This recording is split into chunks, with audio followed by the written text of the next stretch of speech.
stood in the barren land of sin. Oh, wonderful and bountiful supply, drinking at the springs of living water. And now and my soul is satisfied, drinking at the springs of living water. Oh, wonderful and bountiful supply. Oh, wonderful and bountiful supply. Oh, wonderful and bountiful supply.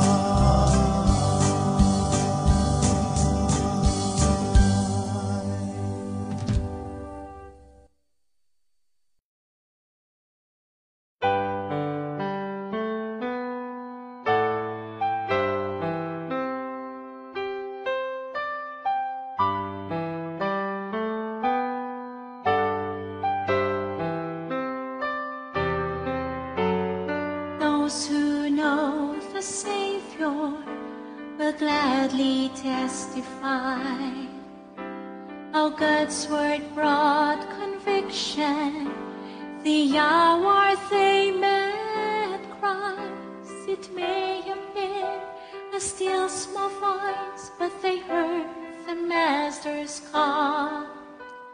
Learning in that moment when they surrendered all, God's word changes lives. Its power cannot be denied. The lost find salvation, the foolish become wise. God's word changes lives.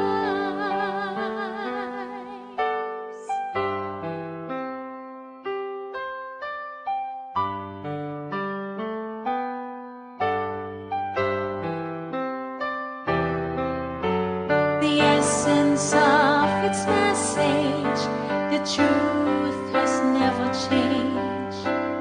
God so loved, He gave His Son, that sinners could be saved. And whether read or preached or sang, once it has been heard, the authority of Scripture will leave no heart unstained. God's word changes lives. Its power cannot be denied. The lost find salvation, the foolish become wise. God's word changes lives. So change of God, proclaim His truth till every soul has heard the power of the gospel in God's unchanging word. Unchanging word. God's word changes lives. Its power cannot be denied. The lost find salvation, the foolish become wise. God's word changes lives. God's word changes lives. God's word changes lives. God's word changes lives.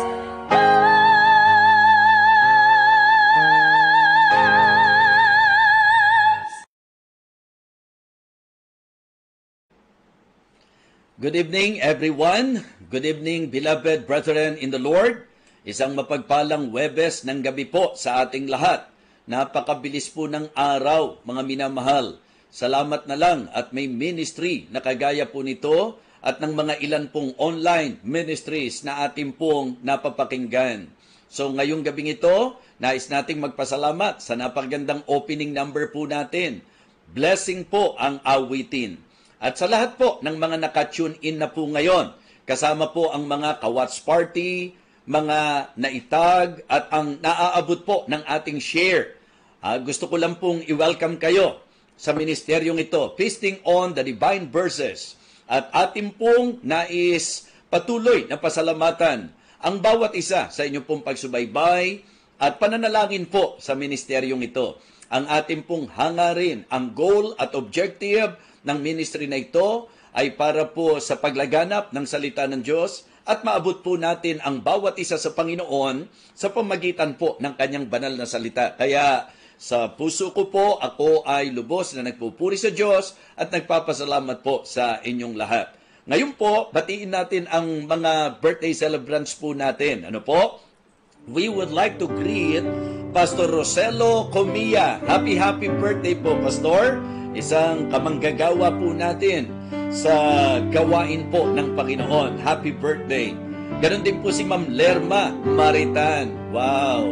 Si Ma'am Lerma po ay isa sa ating pong anak-anak sa gawain at asawa po ito ng isang dakilang lingkod ng Diyos na nabubuhay sa ating pong panahon. Pastor Saldi Maritan. Nais din po nating batiin si Sister Mila ng Living Water Baptist Church, Paris. Ang ating masigasig na kapatid, siya po ang isa sa laging abala at nag-aasikaso po sa amin every time na meron po kaming mission at ministry trip sa France. Thank you, Ate Mila. Happy birthday. Si Sister Marjorie Domingo, happy birthday din sa iyo. Sister Marjorie Domingo at si Sister Nilda Villamiel. Happy birthday po, Sister Nilda Villamiel. Si Brother Christian de la Cruz, nagse-celebrate din po siya ngayon. Happy birthday, Brother John Christian. At ang aking kamag-anak, si Willie Mapilisan. Happy birthday, kamag-anak, Willie Mapilisan. At ganun din po si Brother Christian Alorico. Yan po ang ating mga birthday celebrants. At sa lahat po nang nagse-celebrate exactly today, birthday, anniversary, ipinapaabot po namin sa inyo ang aming pong pagbati. Naway lalo kayong pagpalain po ng ating Panginoon. Sa pagkakataong ito, tayo po ay lalapit na po sa Diyos upang tayo po ay magtiwala na muli niya tayong pagpapalain sa ating pong magiging pagsasalo-salo sa kanyang salita. So please, samahan po ninyo ako sa ating pong panalangin at ating pong aalalahanin din ang ilan po sa mga prayer requests na inyo pong naipadala. Sige po, tayo po ay manalangin. Our gracious, loving Father, thank you so much sa amin pong patuloy na pagkakataon na makapag-aral ng iyong salita. Pinupuri ka po namin, dinadakila at pinararangalan. Ngayong gabing ito, O Diyos, kami po ay nangahawakan sa iyong pangako na kung kami po ay hihingi, kami po iyong bibigyan. Kung kami po'y hahanap, kami po'y makakasumpong. At kung kami po'y kakato, kami po ay iyong pagbubuksan. Nawa Diyos, aming Ama, linisin mo po ang aming mga puso sapagkat alam po namin na kung meron po kaming inire-regard na kasalanan sa aming mga puso, hindi mo po kami pakikinggan. Kaya patawarin mo po kami, O Diyos, humihingi po kami ng tawad sa lahat ng aming pong mga kasalanan.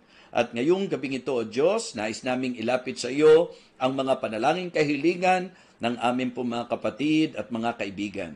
Dakilang Diyos, nais po naming ilapit sa iyo, hilingin sa iyo, na pagpalain mo po ang aming Bible Conference na gaganapin po this coming Sunday sa Milan, Italy. Sa pangunguna po ni Doc Arnold Garcia, kasama po ang mga kamanggagawa sa lugar po ng Italy, maging ang ilan sa pastor dito po sa bansang Pilipinas. Lord, I pray na ikaw po ang magbibigay ng wisdom at guidance sa bawat tagapagsalita kasama po ang iyong lingkod. Ikaw po ang magbigay sa amin ng karunungan at ng mensahe na magpapalakas at gagamitin mo, Panginoon, upang abutin ang bawat makikinig. Dakilang Diyos, patuloy po ang aming paglapit sa iyo para sa kagalingan po ni Mark Anthony Ledesma. Nawa makarecover na po siya sa COVID-19, Panginoon. At ikaw rin po, dakilang Diyos, ang mag-ingat sa kanyang nanay na huwag mahawa, dakilang Diyos. Ikaw po ang aming pinagtitiwalaan. Si Sister Abby Tuason, Panginoon, hiling po namin ang kanyang physical na kalagayan, particularly yung kanyang pong diabetes, Panginoon. Hiling po namin ang pagbibigay mo sa kanya ng gabay sa lahat ng kanyang ginagawa, proteksyon, dakilang Diyos, ang kanila pong pamilya, lalo na po sa katayuang sila po'y magkalayo, sa iyo po kami nagtitiwala, aming Ama. Si Sister Pia po, nawa, tuluyan ang gumaling, ang pamamaga po ng kanyang tonsil, Panginoon. Maging si Teo, dakilang Diyos, pagalingin mo po, ipinagkakatiwala po namin siya sa iyo, na palalakasin mo siya at makaka-recover ka agad. Si Ninang Maribik sa kanyang pisikal na kalagayan, maging sa mga pinansyal na pangangailangan, at ang pag-iingat po sa kanyang puso at isipan, na wadakilang Diyos, pasaganahin mo po ang biyaya mo sa aking pong mahal na ninang. Si Brother June De Vega, patuloy na kagalingan po ang hiling namin at ang pag-iingat mo rin sa kanyang pamilya. Si Nanay Normita Petalver, dakilang Diyos, ang kanya pong recovery at ang pagno-normalize ng kanya pong oxygen level, ipinagkakatiwala namin. Recovery from COVID-19 po para kay Francelio Balesteros, Panginoon. Si Mami Clarissa Mabalo, na nag-undergo po ng chemotherapy sa kanyang breast cancer, nawa pagalingin mo po, dakilang Diyos. Kasama po sila Sister Lori, ganun din po si Dr. Lynn Perez, at lahat ng may mga cancer, inaalala po namin, Panginoon. Ang kapatid po ni Sister Grace Butay, na si Ate Evelyn Martinez, Panginoon, sa iyo rin po namin inilalapit, patnubayan mo po, ingatan mo po, palakasin mo po. Kagalingan din po para kay Tatay Danilo Agasang Sr., dakilang Diyos. Salamat po sa ginawa mong pagpapagaling kay Brother Andy at pag-iingat sa kanya. Patuloy po ang aming hiling na palakasin mo po siya, kasama po ang kanyang pamilya. Si Sister Aida, ang aking mahal na kapatid, Panginoon, nawa makarecover na po siya, nawa bumalik na po ang kanyang lakas, at hiling ko rin po, dakilang Diyos, ang provision mo po, panatagin mo po ang kanyang isip, at nawa maging maayos na rin po at mag-normalize na rin po ang kanyang oxygen level, Panginoon. Pati si Masi Diyos, aming Ama, hinihiling po namin na siya po ay iyong pagalingin, ingatan. Patuloy na kalakasan pa rin po kay Sister Chari Polioso. Salamat po sa kanyang improvement, Panginoon, naway tuluyan na po siyang gumaling, aming Ama.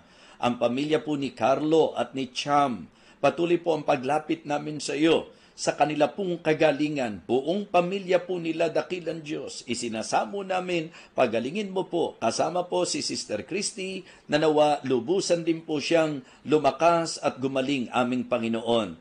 Healing din po ang prayer namin para kay Noli Orines, dakilang Diyos. Maging si Sister Ging Niserio, ang kanyang lubusang paggaling, ang biyaya mo po, ang igawad mo sa kanya, nawa lumakas na po siya, kasama po ang kanyang pamilya, na iingatan mo po, dakilang Diyos. Kagalingan din po ni Mami Cherry, ang patuloy po naming inilalapit sa iyo. Salamat po sa naging kagalingan po ni Engineer Vic Satuna. Patuloy po ang prayer namin sa lubos na kalakasan pa rin, maging si Engineer Minda. At Panginoon Diyos, patuloy po ang aming pagsamo kay Pastor Gilbert Tuquero. Ingatan mo po at nawa, bigyan mo po ng wisdom ang lahat ng tumitingin sa Kanya. Gamitin mo po ang lahat ng gamot na tinetake po niya. Ang himala mo po ang aming hiling para sa aming kamanggagawang si Pastor Gilbert Tuquero.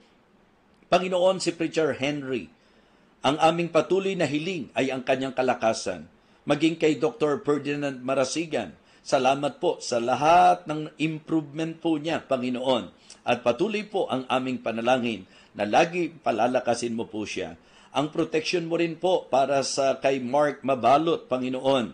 Maging kay Brother Ricky Agar at sa mga kapatiran po namin from Victory na nasa abroad, dakilang Diyos. Bantayan mo po sila, gabayan mo po sila, ingatan mo po sila, pagpalain mo po sila. Ganon din po ang mga kapatiran po namin sa LWBC at ang mga kapatiran namin sa abroad, dakilang Diyos. Nais po naming lagi mo silang alalayan, ingatan at abutin, Panginoon. Even our ministries, missions here and abroad, and all the pastors, all missionaries, ikaw po ang umabot sa kanila. Si Brother Conrad, patuloy po ang aming hiling na pag-iingat mo, paggabay mo po sa iyong kalooban para sa kanya, lalo na po sa pagsakay na ito. Ang pag-iingat mo po ang lagi naming hinihiling na igagawad mo sa kanya, Panginoon. Ang promotion po ni Aldrin Alipio, patuloy pa rin po ang aming panalangin na ito po ay iyong tuguninawa sa iyong panahon at sa iyong kaparaanan. Ganon din po ang mga businesses, maging ang mga small businesses ng mga kapatiran po namin. Dakilang Diyos, inilalapit po namin sa iyo. Ang mga ministries online, Panginoon, patuloy po ang aming hiling, si Doc Jess Marasigan, Pastor Guzman, Pastor Joe Peter, ganon din po si Pastor Wendell, ang mga preachers po ng Victory, at si Pastor Neil Caker, Pastor Mike Digan, Preacher Javes, ganun din po ang Blessed Hope, Dakilang Diyos, Pastor June Rosare, Pastor Eric De Vega, at si Deacon Bong Bernales, Panginoon. Kasama po ang iyong lingkod at kahit na ang mga hindi ko po nabanggit, subalit faithfully, Dakilang Diyos, nagpapalaganap ng iyong salita sa iyong kaparaanan, sa iyong kalooban. Bless them, O God. Ito po ang aming panalangin, kasama po ang pagpapala at basbas mo sa mensahe ngayong gabing ito. O Diyos, ikaw po ang aming pinagtitiwalaan. Thank you po sa pribilehiyo ng panalangin. Ito po ang aming samo at dalangin sa pangalan po ng aming Panginoong Jesus. Amen. Amen. So, purihin po ang Panginoon. This time, makinig na po tayo ng special number at pagkatapos po nito, ang ating pong pagsasalo-salo sa salita ng Diyos.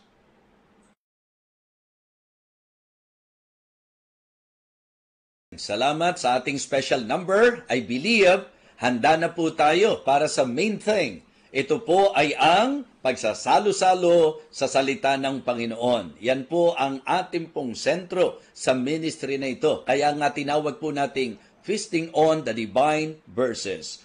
Ngayon po ang ating magiging text, mga minamahal, 1 Corinthians chapter 13.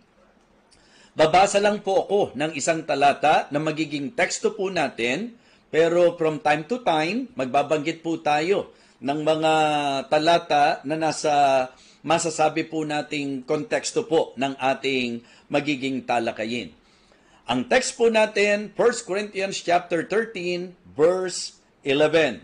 Sulat po ito ni Apostol Pablo, particularly sa Corinth, sa mga mananampalataya sa Korinto. At alam kong marami po tayong matututunan sa kanyang pahayag na ito. 1 Corinthians chapter 13, verse number 11. When I was a child, I spake as a child. I understood as a child. I taught as a child. But when I became a man, I put away childish things. So dito ko po gustong kunin ang ating pong magiging talakayin. Let me share with you the message of the Lord I entitled, Put Away Childish Things. Put away childish things. Let us pray. Dakilang Diyos, aming Ama, patuloy po ang aming paglapit upang kami po ngayong gabi ay iyong pagpalain, iyong pong palakasin, kausapin, paalalahanan, turuan, dakilang Diyos. Panginoon, gamitin mo rin po ang iyong lingkod. May you again empower me, O Lord. Please, fill me with your Holy Spirit, O God. Give me wisdom and guidance sa aking pong magiging pangangaral. Abutin mo po ang bawat isa, aming Ama, sa aming pong espiritual na pangangailangan. Ito po, O Diyos, ang aming panalangin sa pangalan po ng aming Panginoong Jesus. Amen. Amen. All right. So, again, isa lang po ang talatang binasa natin, pero from time to time, mababanggit ko po sa inyo yung pong ilang talatang kaugnay po nito. Well, sulat po ito ni Apostol Pablo sa mga taga-Korinto. Pag kinuha po natin ang background, or pwedeng sabihin nating naging emphasis ng pagsulat na ito ni Apostol Pablo, ito po ay masasabi po nating tumukoy at nagbigay pansin sa kanila pong carnality. Makikita nyo po yan mula po sa chapter 1, matapos po niyang ma-receive yung report, yung balita na meron pong kaguluhan, may mga pagkakabahabahagi, may division po doon po sa gawain, mga kapatiran po na hindi magkaunawaan. At sa chapter 3 po, medyo doon po binanggit ni Apostol Pablo na isa sa malinaw na problema po nila ay ang carnality. Sabi po ng chapter 3, mga minamahal, "And I, brethren, could not speak unto you as unto spiritual, but as unto carnal, even as unto babes in Christ." So, carnality po ang isa sa binibigyang pansin sa aklat ng 1 Corinthians. Ikalawa po, tinalakay din po niya ang patungkol sa charity. Tungkol po sa pag-ibig, mga kapatid. Yun po yung context nito pong ating pong naging teksto ngayon. Tinalakay po niya ang kahalagahan po ng pag-ibig sa usaping buhay mananampalataya at buhay paglilingkod. Doon po sa mga unang talata, ang sabi po ni Apostol Pablo, "Though I speak with the tongues of men or of angels and have not charity, I am become a sounding brass or a tinkling cymbal. And though I have the gift of prophecy and understand all mysteries and all knowledge, and though I have all faith so that I could remove mountains and have not charity, I am nothing. And though I bestow all my goods to feed the poor, and though I give my body to be burned and have not charity, it profiteth me nothing." At sa verse number 4 hanggang sa mga susunod na talata, ipinakita niya ang agape love, yung pong tunay na pag-ibig sa katangian ng Diyos, mga minamahal, na sinasabi niya na kapag ka ang pag-ibig ng Diyos na ito ay hindi nahayag sa buhay natin, lahat po ng gagawin natin ay walang kabuluhan. In fact, masyado po niya talagang ini-emphasize ito eh. Ang sabi po niya sa last verse ng chapter po natin, 1 Corinthians 13:13, "And now abideth faith, hope, charity, these three, but the greatest of these is charity." Ipinupunto po niya na kahit anong sipag mo, kahit anong gawin mo, kung gagawin mo yan na wala ang pag-ibig, walang kabuluhan ang lahat, sapagkat sa usapang maka-Diyos, talagang iniangat, itinaas ng Diyos ang pag-ibig. So, he emphasized charity dito po sa aklat na ito.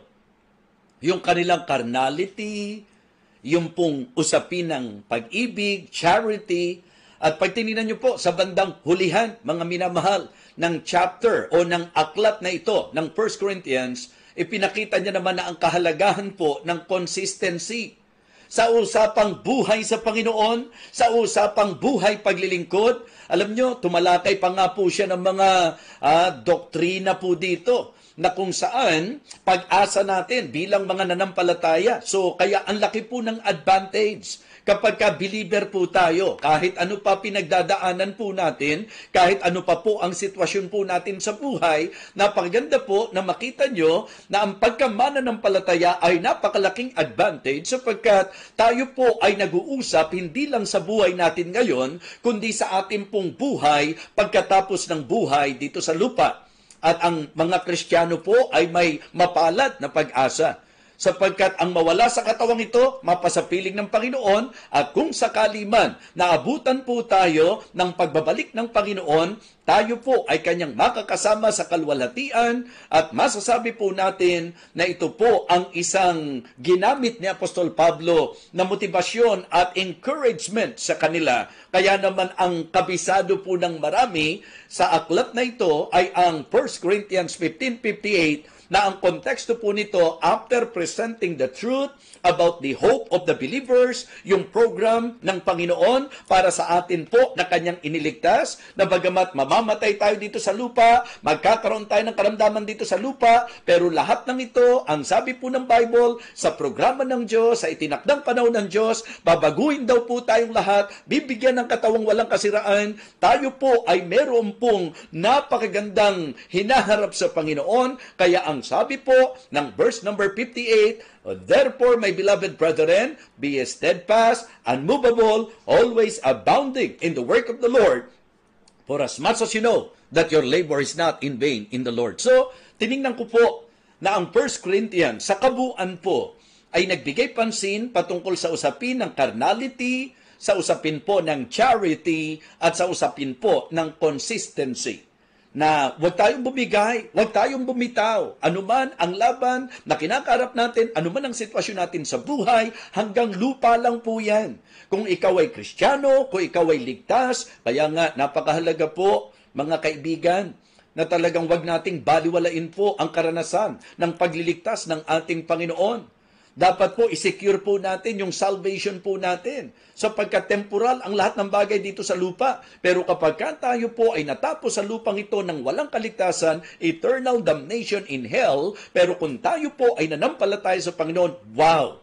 Napakamalwalhating karanasan at magiging kalagayan sa piling ng ating Panginoon. Kaya naman mga Kristiyano, walang dahilan para tumigil. Walang dahilan para umayaw. Tayo po ay dapat magpatuloy. So kung babalikan po natin, binigyan ko lang kayo ng idea sa kabuuan po ng aklat kung paano po magandang masentrohan po natin ito. At yung pong unang bagay na sinabi ko po sa inyo, to tell you honestly, ito po talaga ang gustong i-address ni Apostol Pablo po sa kanila. Sapagkat nakarating po kay Apostol Pablo, ayon po sa sinabi po ng chapter 1 ng 1 Corinthians. Please, for you to have an idea, mga kapatid. Ang sabi po, mga kapatid, sa 1 Corinthians chapter 1, verse number 11, "For it hath been declared unto me of you, my brethren, by them which are of the house of Chloe, that there are contentions among you.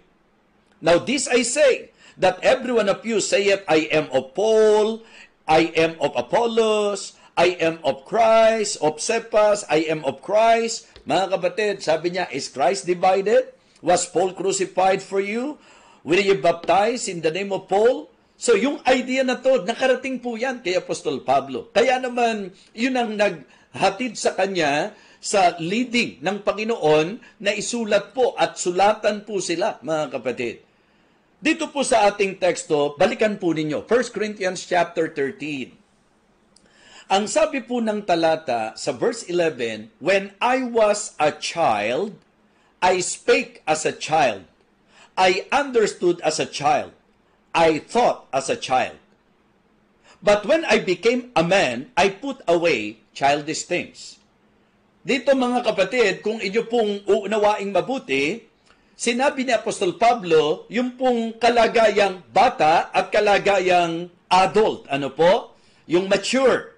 Ang sabi po niya, nung bata ako. So, makikilala po natin ang tao sa kanyang pagsasalita, sa kanyang pangunawa, at sa kanyang pag-iisip.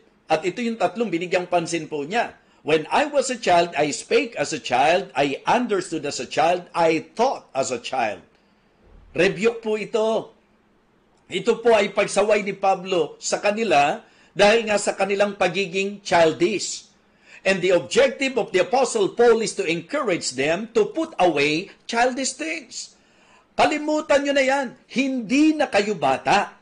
So kaya ngayon po mga kapatid, sa ating pong tatalakaying ito, ang naging setup po namin ngayon sa mga services po ng Living Water Baptist Church at Victory Fundamental Baptist Church, medyo yung pastoral staff at yung mga preachers po, sila na po ang pinatatalakay ko po at inia-assign po natin sa mga services. Kaya naman sa ating pong feasting on the divine verses, eto po sa ating every night Bible studies, gusto ko pa rin pong tumakel ng mga topic na kung saan po pwede rin pong pakinabangan natin sa church life natin, sa ating pong Christian life, mga kapatid. So again, ang sabi ni Paul, nung bata ako, nagsasalita ako. Yung paraan ng pagsasalita ko, gaya ng bata. Yung pangunawa ko, gaya ng bata. Yung pag-iisip ko, gaya ng isang bata. Pero nung when I became a man, ang sabi niya, I put away childish things. So ito po ay masasabi po natin na aral na dapat medyo magdala po sa atin, mga kapatid, sa ating pong spiritual na maturity po. Kaya nga sabi ko, may mga ilang bagay po na gusto kong ating pong matutunan sa ating pong pagsasalo-salo ngayong gabi. Una, yung importansya po ng kaunawaan sa salita ng Diyos. Okay? by understanding the Scriptures. Put away childish things, number 1, by understanding the Scriptures. Alam nyo, ang napakahalaga po na atin pong matutunan at maunawaan ay ang salita ng Diyos. Kung titingnan nyo po yung kanilang naging problema, sila po ay kanya-kanya, sila po ay paligsahan, sila po ay pagalingan, palibhasa, mga spiritual gifts po sila. So, yun po ang naging takbo ng isip nila. Yung pag nagsalita po sila, kapag ka po umunawa sila, kapag ka po nag-iisip sila, mga kapatid, hayag ang carnality po. Pagka nagsalita po sila, basta kay Pablo ko, hindi, kay Apollos ako. Sabi po, ganyan silang magsalita. Tapos kapag ka sinasabihan po sila, yung masasabi po nating hirap ng pangunawa, di ba nangyayari po yan? Minsan ang hirap magpaliwanag doon sa hindi ka maabot, doon sa pinapaliwanag mo, yung hindi ka maunawaan. And sometimes, ito po yung nagiging problema natin sa church. Yung mga members na kung saan hindi maabot ng kanilang unawa ang mga bagay-bagay. And then, yung pag-iisip. May isip nyo po at makikita nyo po na talagang iba pagka bata ang nag-iisip Kaya nga, meron sa atin po, di ba? Nasasaktan tayo pagka sinabing isip bata ka talaga. Ugaling bata ka talaga, di ba? So, put away childish things by understanding the Scriptures. I believe ang isa sa ating pong maganda na ma-develop sa buhay po natin ay ang unawain po natin. It is always good to understand the Scriptures. Yun ang ipino-point out po ni Apostol Pablo sa kanila. Tingnan nyo po. Ang sabi po ng verse number 9, "For we know in part and we prophesy in part. But when that which is perfect is come, then that which is in part shall be done away. When I was a child, I spake as a child, I understood as a child, I taught as a child. But when I became a man, I put away childish things. For now we see through a glass, darkly, but then face to face. Now I know in part, but then shall I know even as also I am known." Mga kapatid, mga minamahal, the reason why every believer, ini-encourage tayo to always study the Word of God, sapagkat para sa akin po, malaking tulong po ito. In putting away childish things, we need to understand the Scriptures. Kumbaga, yung kasanayan natin sa salita ng Diyos, yun po ang napakahalaga. Kaya sa buhay Kristiyano po, hindi dapat maihiwalay ang everyday Bible study o kaya yung sabihin nating personal Bible study, Bible reading, meditation. Kasi minsan kaya tayo nag-uugaling bata, hindi tayo lumalago sa kasulatan, hindi natin naiintindihan ang banal na kasulatan. Kaya doon po sa Hebrews chapter 5, pwede po ba? Pakibuksan po natin. Hebrews chapter 5. Kung mapapansin nyo po, ito po yung naging issue po doon Sa verse number 11, 12, at sa mga susunod na talata. Siguro sa verse 12 na lamang po. Ang sabi niya, For the time ye ought to be teachers, ye have need that one teach you again, which be the first principles of the oracles of God, and are become such as have need of milk and not of strong meat. For everyone that useth milk is unskillful in the word of righteousness, for he is a babe. Meron po dapat maging pagkakaiba. Kapag talaga yung inaalagaan natin bago, yun ang talagang masasabi nating babe in Christ. Pero yung pong mga immature, ito po yung hindi naman bago, pero ang pagsasalita parang bago. Ang pangunawa parang bago. Ang pag-iisip parang baguhang Kristiyano. So ano ang kapos? Anong kakulangan? Salita ng Diyos. Kaya for me, to understand the Scripture, ito po'y big help para tayo po ay maialis na po natin ang mga bagay ng pagiging bata. Ano po? So, by understanding the Scripture, let us put in our mind the importance of the Word of God sa buhay po natin bilang mga Kristiyano.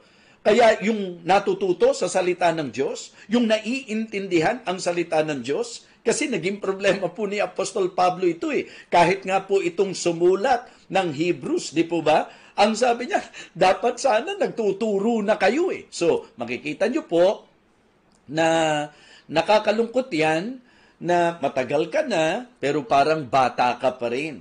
Matagal ka na, kapos ka pa rin sa pagkaunawa sa salita ng Diyos. Bata ka, di ba? Matagal ka na, parang bata ka pa rin, na kung saan kailangan laging inaalalayan pa sa pag-aaral ng salita ng Diyos. So, mga kapatid, put away childish things by understanding the Scriptures. Pangalawa, by upgrading our spiritual life or spirituality. Maganda po na alisin natin ang mga bagay ng pagkabata by upgrading our spirituality. Meaning, yung pag-akyat, pag-angat ng antas ng ating pong spiritual na buhay. Yes. Sa usapan ng growth, mga kapatid, ang isa sa dapat maging growth po natin ay ang alam niyo po yun, pag-upgrade ng ating pong paglilingkod, ng ating kaalaman sa Biblia. So, napakaganda po sa spiritual life natin. Hindi po pwedeng lagi kailangan ikaw ang inaalalayan. Hindi po pwedeng lagi kailangan ikaw ang bida. Kailangan ikaw lagi binabanggit, ikaw lagi yung pinupuri, ikaw lagi yung hinihimas, ikaw lagi yung inaalalayan, ikaw lagi yung bibigyan ng pansin, ikaw lagi yung bibigyan ng panahon. Magiging problema po yan sa church. Kaya po yung mga matatagal na nagtatampo pa kapag ka po hindi nadalaw, hindi nabanggit ang pangalan, sign of immaturity po yan. At lalabas po, parang hindi ka nag-step up. Kaya tuloy po natin tong Hebrews chapter 5. Di po ba? Verse number 12 again. For when for the time ye ought to be teachers, ye have need that one teach you again, which be the first principles of the oracles of God, and are become such as have need of milk and not of strong meat. For everyone that useth milk is unskillful in the word of righteousness, for he is a babe. So, imagine nyo po itong rebuke na ito. Sabi niya, kung merong hindi maalam, kung merong hindi talaga may kasanayan sa salita ng Diyos at kapos ng kahusayan sa salita ng Diyos, ay talagang yun po dahil sa bata. Pero ang problema, kung matagal na, wala pa rin kasanayan sa salita ng Panginoon, mahina pa rin sa salita ng Diyos, mga kapatid, hindi po magandang senyales po yan. Kaya ang sabi po niya, verse number 14, but strong meat belongeth to them that are of full age, even those who by reason of use have their senses exercised to discern both good and evil. Verse 1, chapter 6, therefore leaving the principles of the doctrine of Christ, let us go on unto perfection. Lahat ng mga bagay sa lupa, ina-upgrade di po ba? Kahit po yung mga masasabi po nating na-imbento ng tao, may upgrading po lagi. Sa spiritual life, isama po natin na dapat habang tumatagal tayo, medyo nag-step up po tayo. Ang ibig sabihin, may development, may improvement. Kasi ito po yung problem na tinatalakay po dito sa Hebrews chapter 5. Yung pong problem sa kanila pong development, mga kapatid. Yung dapat sana, as they continue on, tayo po. Dapat habang tumatagal po tayo, medyo nag-step up tayo. Dapat may upgrading sa spiritual aspect ng ating pong buhay. So mga kapatid, put away childish things by understanding the Scriptures, by upgrading our spiritual life. Mahalaga po yan. Hindi po pwedeng stagnant po tayo sa spiritual life po natin. Hindi po pwedeng hindi tayo nadidevelop. Hindi pwedeng hindi tayo nag-i-improve. Kumbaga, it is good na makakita tayo ng mananampalataya na before, attender lang, ngayon siya na nagdi-disciple. Nag-upgrade, di ba? Umaangat yung pong kanyang spiritual na buhay. Meron po, nagagamit na nakapagdi-devotion. Praise the Lord. Yung iba po, nakapag-song lead na. Yung iba po, katulad ng binanggit ko kanina, discipler na. May mentoring na po, mga kapatid. Ganon kasi dapat habang tumatagal, umaangat po tayo. Kaya nga sabi ko, upgrading our spiritual life. Yung pagiging stagnant, Mga kapatid, yan po yung medyo kung mag-uusap tayo sa ilustrasyon po, parang yung magulang, pag nakakita ng anak na hindi po talaga masasabi nating umaangat, yung antas, walang development or mabagal po ang development, parang medyo nagdudulot po ng kalungkutan po yan. Siguro, for you to better understand me, damhin niyo po yung heart ng sumulat nito, yung writer po ng Hebrews. Nung sabi niya, for the time, you ought to be teacher. Alam niyo po kung ano yung damdaming taglay niya? May disappointment, mga kapatid. Meron pong sadness sa kanyang puso. At yun po, itong mga taga-Korinto, yun ang problema nila. Ibinigay na ng Diyos yung mga marapat upang sila po'y umangat sa antas ng kanilang spiritual life. Kanina po, sa understanding the scriptures, nakasentro tayo doon po sa salita ng Diyos. Pero dito po, mga kapatid, yung spiritual life mismo, lahat ng aspeto yan, kasama pa rin po ang salita ng Diyos. Hindi po pwedeng buong buhay mo, ikaw lagi uunawain, buong buhay mo, ikaw lagi aalalayan, buong buhay mo, ikaw lagi paglilingkuran, pagmiministeryohan. Mali! Medyo umangat naman po tayo, mga kapatid, na sa spiritual life po natin, hindi ka lang nag-grow at nag-step up o nag-upgrade sa iyong spiritual and scriptural knowledge, but also sa iyong spiritual performance sa mga services mo sa Panginoon. Okay? Put away childish things by understanding the scripture. Mga kapatid, but by upgrading our spiritual life. Mag-step up tayo sa ating buhay bilang mga Kristiyano. Yun po yung idea rin nung sinabi niya. Diba? Yung consistency. Therefore, my beloved brethren, be steadfast, unmovable, always abounding in the work of the Lord, for as much as you know that your labor is not in vain in the Lord.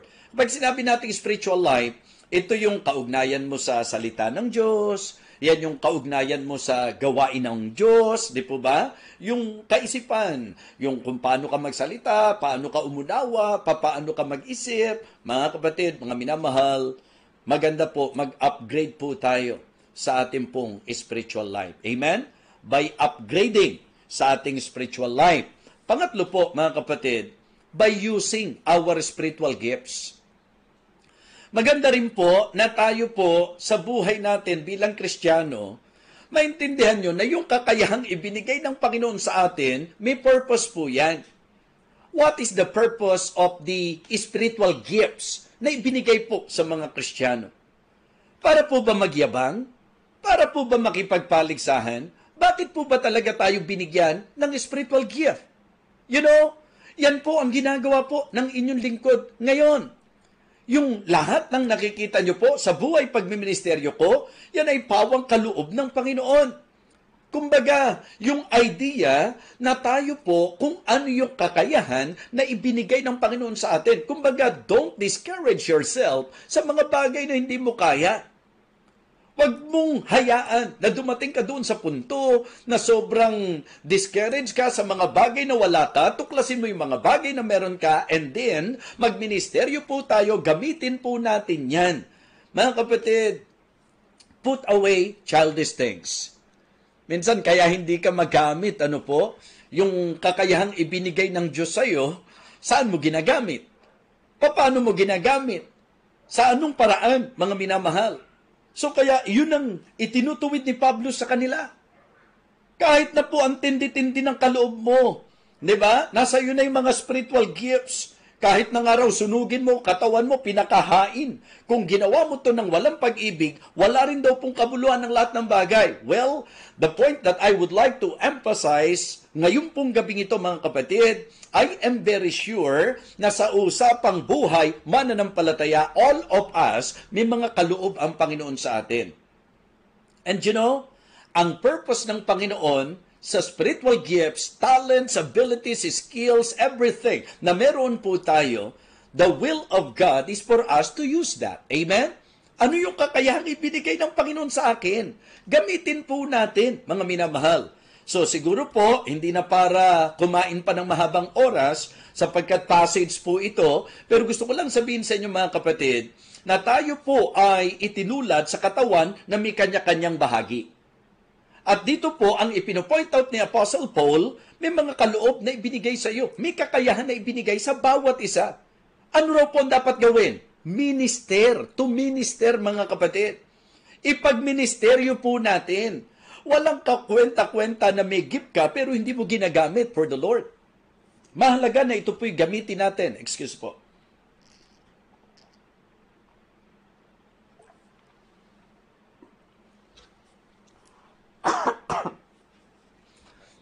Pasensya na po. So, mahalaga na ito'y gamitin po natin sa gawain ng Panginoon. Kaya hindi pinag-uusapan kung gaano karami ang gift mo. Ang pinag-uusapan dito, nagagamit ba ang gift na ibinigay ng Panginoon sa iyo?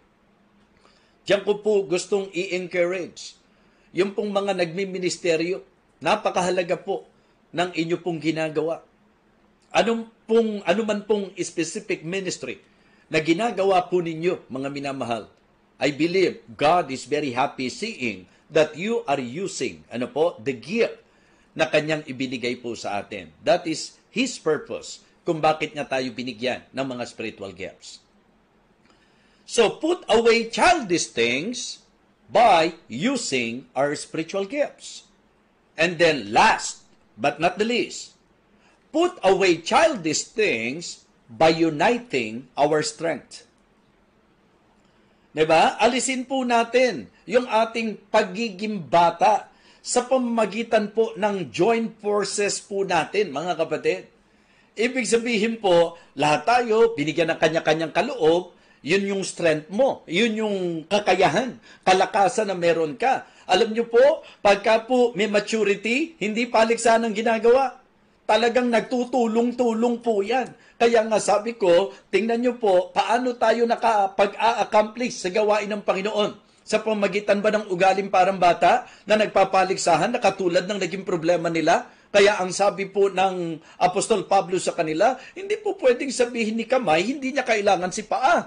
Hindi po pwedeng sabihin ng isang bahagi ng katawan na hindi niya kailangan ang ibang bahagi ng katawan. So the Lord designed our body na talagang complementing po. So kailangan po ma-unite ang bawat isa. Doon po sa kakayahan at kalakasan, spiritual gifts na binigay ng Panginoon sa bawat isa sa atin. Kaya yung division, carnality po yun eh. Yung paligsahan, pagalingan, na kailangan ikaw ang pupurihin, kailangan ikaw ang magaling. Kaya nga, diyan ko po na-appreciate ang ating pong gawain, mga kapatid. I am actually referring to the Ministry of Living Water Baptist Church and of Victory Fundamental Baptist Church kasi sila po yung pinagpapastoran po ng inyong lingkod eh. May mga pastoral staff tayo, ilan po yan? May mga preachers tayo, ilan po yan? Pero never kong narinig na sila'y nagpapaligsahan. Hindi ko po nakita na sila'y nagpapagalingan. In fact, ang maganda pong natatanaw ko kung paano nila ini-encourage at ina-appreciate ang bawat isa. Mga kapatid, ugaling ba tayo na lagi kang competitive? Ugaling ba tayo na parang lagi kailangan masyado mong minamagnify kung ano po, ay hindi ako pinuri, hindi ako ang, di ba? Tapos yung iba, hindi ko bibigay sa kanila to. Kapag ka hindi ako kumilos, tingnan ko kung ano magagawa nila. Ugali ba ng mature yan? Put away childish things. By uniting our strength, mga kapatid. So, laging tingnan nyo po yan. Pinagsama-sama tayo ng Panginoon, hindi para mag-contest. Pinagsama-sama tayo ng Panginoon, mga kapatid, para po mag-complement sa isa't isa. Kaya nga sabi ko po, kahit ano pa ang tingin nyo sa akin, aamin po ako sa inyo, anumang nai-accomplish ng Diyos sa pamagitan ng inyong lingkod, hindi ko mai-accomplish to kung hindi po nakipag-unite yung ibang mananampalataya sa kung ano yung lakas o kakayahan na ipinagkaloob ng Panginoon sa kanila. Na-appreciate natin ang nasa multimedia po natin. Pero hindi rin po kaya ni Preacher Jed mag-isa yan. Alam po natin na malaking bagay na may mga bata na kung saan nakita na meron silang kakayahan. And then heto po, joint force po yan mga kapatid. Sama-sama talaga yan. At ngayon po, yung teamwork na ginagawa po ng Victory at LWBC, Now, sa buhay din po, in the reality of life, wala pong pamilya na magiging healthy kapag ka po yung members ng family nagpapaligsahan, pagalingan, kwentahan, o kung ano-ano po, sumbatan. Mali po eh.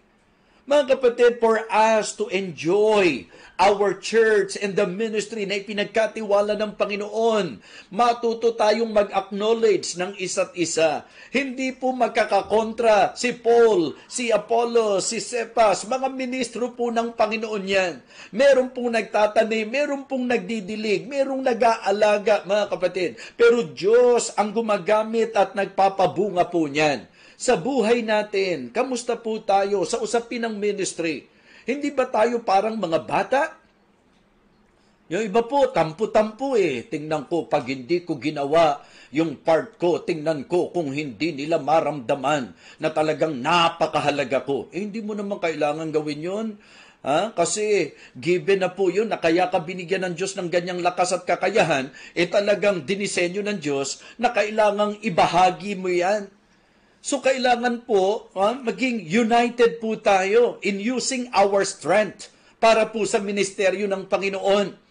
Sa pamilya, lalakas kapag ka lahat po nagkaisa na magtutulungan sa kakayahang meron sila. Sa usapang eklesiya o sa church, mga kapatid, napakahalaga po na bawat isa magtutulungan. Sabi ko, observation ko lang ito. Si Deacon Bong, kaya ako nabe-bless sa kanya, kung tutusin, may edad na po ito eh. Diba? Pero hindi niya nakitang hadlang yung edad. Tingnan niyo kung paano nagmi-ministeryo. At kamakailan po, nagkasakit si Pastor Jeremiah. Hindi ba pinag-pray po natin yan ng ilang beses? Pero tingnan niyo po, palibasa may kaugnay. Nakaisa po niya sa gawain. Mga kapatid, yun ang blessing. Na kapag tayo po, ginamit natin ang kakayahan natin sa isa't isa, hindi basta mahahadlangan at mapipigilan ng gawain. Let us be united in using our strength para po nang sa ganon, talagang may marating po ang gawain. Kadalasan po, ang nagiging problema, yung pong ugaling bata. Kaya bantayan natin yung pagsasalita natin, yung pag-unawa po natin at yung pag-iisip po natin. Ang sabi po ng teksto natin, when I was a child, I spake as a child. Naunawaan natin yun kasi bata eh. Natural lang, pag nagsalita yan, bata. I thought as a child. I understood as a child. I thought as a child. So, kung siya po ay nagsasalitang gaya ng bata, umuunawang gaya ng bata, at nag-iisip na gaya ng bata, kung bata talaga naintindihan natin. At ito ang sinasabi ni Paul. Nung bata ako, ganun ako, nagsasalita, umuunawa, nag-iisip na gaya ng bata, pero anong sabi po niya? But when I became a man. Minsan po, ganun tayo. Gustong-gusto nating sabihin, ako matagal na.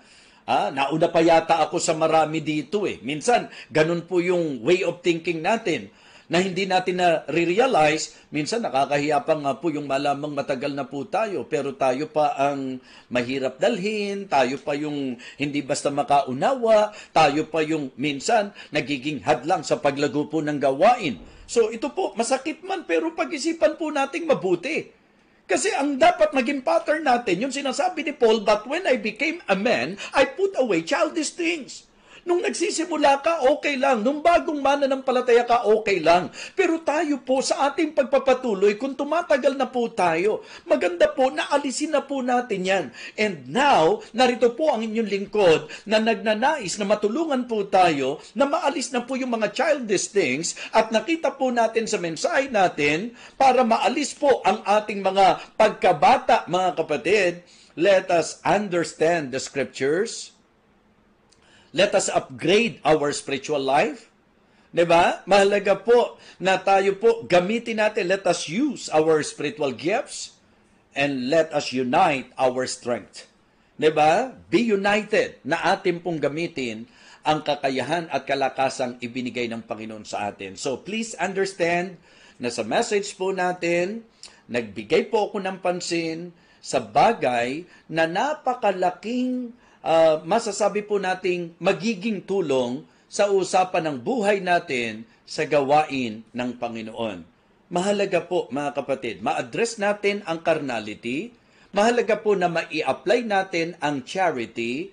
At maganda po mga kapatid na maging aim natin yung consistency. Okay? Let us, mga kapatid, avoid carnality. Ma-address po natin yan. Ay, hindi pala maganda yung ganito yung ways ko na para akong bata. Hindi maganda palang ganito akong mag-isip. Hindi pala magandang ganito akong magsalita. So, let us address and avoid carnality. Di ba? Let us apply charity in everything. Let us apply charity, mga kapatid, and let us aim for consistency. Yun talagang tayo po, anuman ang mangyari, magpapatuloy at mananagana sa gawain ng Panginoon. I hope and I pray na ngayong gabing ito, especially sa mga members ng mga churches na ating pong kinabibilangan, okay, particularly sa mga Baptist churches na kinabibilangan po natin, I hope na ito po ay naging malaking tulong sa atin. Kamusta po ang ating kaunawaan sa salita ng Diyos? Kamusta po ang antas ng ating spiritual life? Sana habang tumatagal, lumalago po tayo. Kamusta rin po ang kaloob na ipinagkaloob ng Panginoon sa atin? Spiritual gifts, talent man yan, skills po yan. So, pasalamatan nyo yan na nagagamit kayo, nakakabahagi kayo. At maganda po yung ating pagkakaisa at pagsasama-sama na gamitin ang ating lakas. Pagsamasamahin natin, pagkaisahin po natin yung lakas, kakayahang ibinigay ng Panginoon sa atin para tayo po ay maging matibay, matatag, malago at mapagpalang lubos ng ating Panginoon. Ngayong gabing ito, I hope and I pray na ang Biblia po, ang ating mensahe ay nakapagturo that the will of God for us, believers, ang kalooban ng Panginoon sa atin is to put away childish things. Let us pray. Dakilang Diyos, salamat po sa mensaheng ito. Nawa ito po ay maging kalaguan po namin sa aming pong spiritual life at maging malaking tulong sa magiging pagsulong ng gawain na kung saan kami po ay iyong inilagay. Sa mga kaibigan po namin na nakinig, nawa makita po namin na hindi natatapos ang lahat sa kaligtasan. Matapos maligtas, kailangan po naming mapabilang sa iyo pong gawain at kailangan po naming lumalim sa kaalaman sa iyong salita at gayon din naman, Panginoon, na kami po ay mag-step up sa aming pong spiritual life, na kami dakilang Diyos ay matutong maging dedicated, na gagamitin po namin ang kakayahang ipinagkaloob mo sa amin at magkakaisa po kami sa lakas at kakayahang ibinigay mo para po sa ikalalawig ng iyo pong ministeryo. Thank you so much. Basbasan mo po ang bawat gawain at ang bawat Kristiyano. Salamat po sa mga kaibigan na nakipag-aralan po sa amin. Nawa na pagpala kaming lubos ng iyong banal na salita. Salamat po sa ministry na ito. Sa iyo po, O Diyos, ang kapurihan. Sa pangalan po ng aming Panginoong Jesus. Amen. Amen. Okay, so maraming salamat po. Ito pong muli ang inyong lingkod, Evangelist Fernando de Vega, na talagang sa puso at isip ang aking pinakananais ay ang magamit ng Panginoon sa paghahayag ng kanyang banal na salita. Ingat po kayo, God bless you, at ang Diyos ang ating pong mapapurihan.